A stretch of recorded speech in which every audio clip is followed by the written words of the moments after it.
Hello everyone, hope you guys are doing great, fit and fine and fantastic. उम्मीद करती हूँ आप सभी अच्छे होंगे और आपकी सीटेट की तैयारी भी काफ़ी अच्छे से चल रही होगी।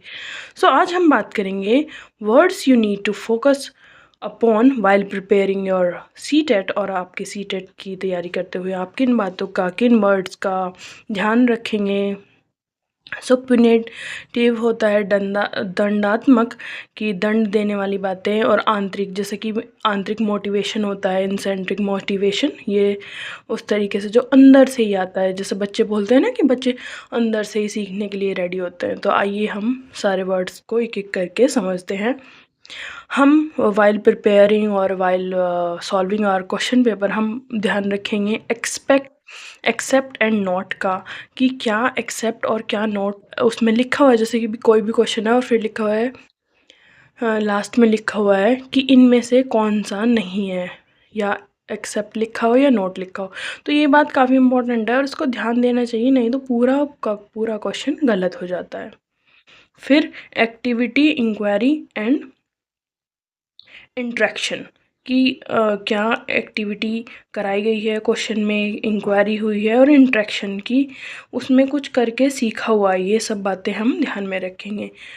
कोऑपरेशन, असिस्ट और कोलैब, कि क्या कोऑपरेशन ज़रूरी है बच्चे के लिए। बिल्कुल ज़रूरी है कि मिलजुल के एक दूसरे के साथ मेल जोल के साथ काम करे। और कोलैब भी वही है कि दूसरे के साथ मिलजुल के काम करे। असिस्ट, उसकी सहायता भी की जा सकती है इस तरीके से। No comfort to teacher, teacher को कोई कंफर्ट नहीं दिया गया है इन एजुकेशन पॉलिसी। टीचर का कोई भला नहीं चाहिएगा कि टीचर को आराम मिल जाए किसी तरीके से, नहीं, सारा फोकस बच्चों की तरफ ही है। और कहीं अगर ऐसा लिखा हुआ है कि टू हेल्प टीचर्स, या टीचर्स की कोई मदद हो जाए, या टीचर्स बैठ जाए और कुछ बच्चों का कुछ नुकसान हो रहा है, तो साफ साफ वो गलत है क्वेश्चन। मतलब उसका वो ऑप्शन गलत है। तो ये बात भी आप ध्यान रखें। देन स्टेटमेंट, क्वेश्चन और रीज़न वाले, तो रीज़न का भी एक भी गलत हो जाता है, कभी दोनों भी।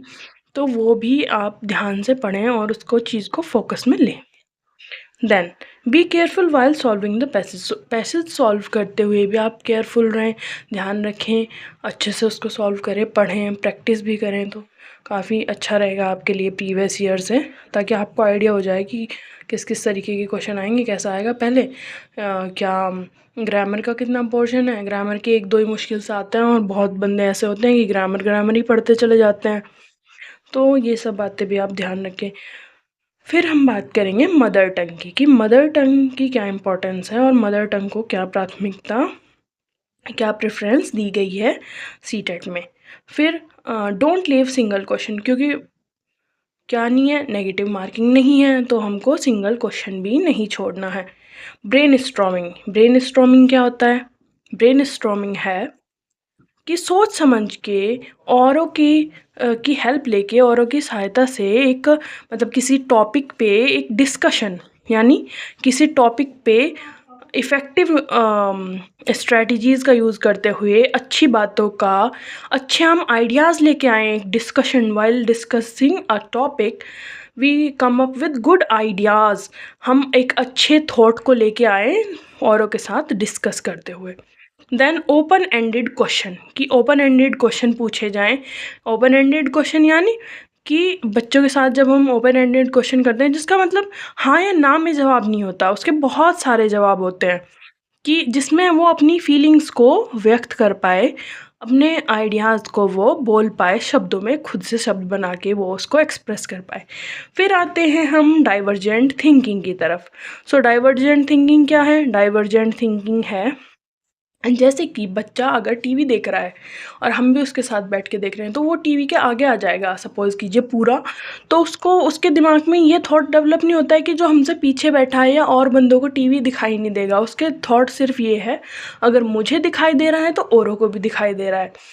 तो डाइवर्जेंट में क्या होगा? डाइवर्जेंट थिंकिंग में जब बच्चा पहुंच जाएगा तो उसको ये चीज़ें समझ आने लगेंगी, बल्कि जब उसका कंसंट्रेटेड दिमाग रहेगा, जब वो कंसंट्रेट थॉट्स रहेंगे, तो तब वो ये बात सीख नहीं पाएगा। और सीटेट के और एजुकेशन साइकोलॉजी में कंसंट्रेशन या centralisation is a negative term. ये नेगेटिव टर्म है कि कंसंट्रेशन या centralisation is not a good thing, while divergent thinking is a good thing and is highly encouraged.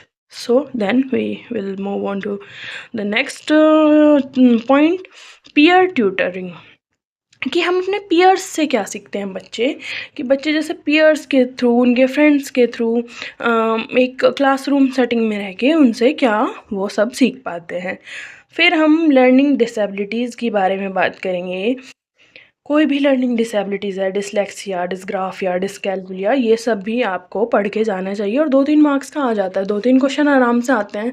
तो है ही ये 6-7, तो आपको ये ज़रूर से करना चाहिए, तो बहुत ईजी हो जाएगा आपके लिए। फिर real expression of a child. Child की क्या रियल एक्सप्रेशन है, उसको भी उसकी अभिव्यक्ति का मौका मिलना चाहिए, और जो उसके रियल एक्सप्रेशन है उनको ध्यान रखते हुए हम जब क्वेश्चन सॉल्व करते हैं तो उनको हम ध्यान रखना हमको चाहिए। जैसे कि अगर मोमबत्ती कोई जल रही है या कोई दिया, कोई दीपक जल रहा है, तो बच्चे उसको बुझा देते हैं, या उसकी बाती जो होती है, उसकी जो लाइट उसमें से आती है, बर्निंग बाती जो होती है, उसको टच करना चाहते हैं। तो ये सब एक्सप्रेशंस जो होते हैं बच्चों के, इनसे बहुत कुछ हमें पता चलता है। जब हम अपने आसपास बच्चे ऑब्ज़र्व करते हैं तो उन बातों को भी हम ध्यान रखें, और जब हम पेपर सॉल्व करते हैं। सो ये है real expression of a child. और उसको जैसा वो है, इसमें एक बात ये भी है, जैसा वो है उसको उसकी तरह से अभिव्यक्ति का मौका मिलना चाहिए, और उसको थॉट्स, उसके आइडियाज़ को हम चेंज नहीं कर सकते। किस तरीके से, कि मतलब उसको मौका दें उसके जो फीलिंग्स है उसको एक्सप्रेस करने की। ये नहीं कि उसको पहले की दबा दें और बोल दें कि नहीं नहीं चुप चुप ये है वो, ऐसे करके।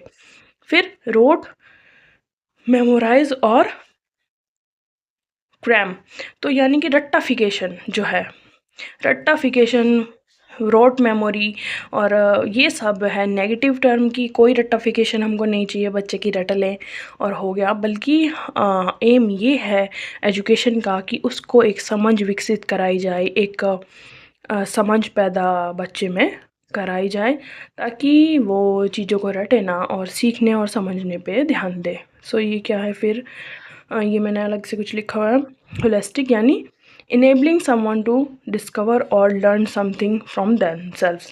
सो खुद से सीखने की जो हमारी क्षमता है ये है वो, कि उसको वो अपनी enabling something discover from learning something from themselves, कि हम अपने आप से चीज़ें सीख पाएँ। तो ये सब बातें हमने डिस्कस की, एक्सेप्ट नॉट, और ये सब काफ़ी इन चीज़ों से जब हम क्वेश्चन सॉल्व करते हैं तो बहुत हमें आसानी होती है सॉल्व करने में।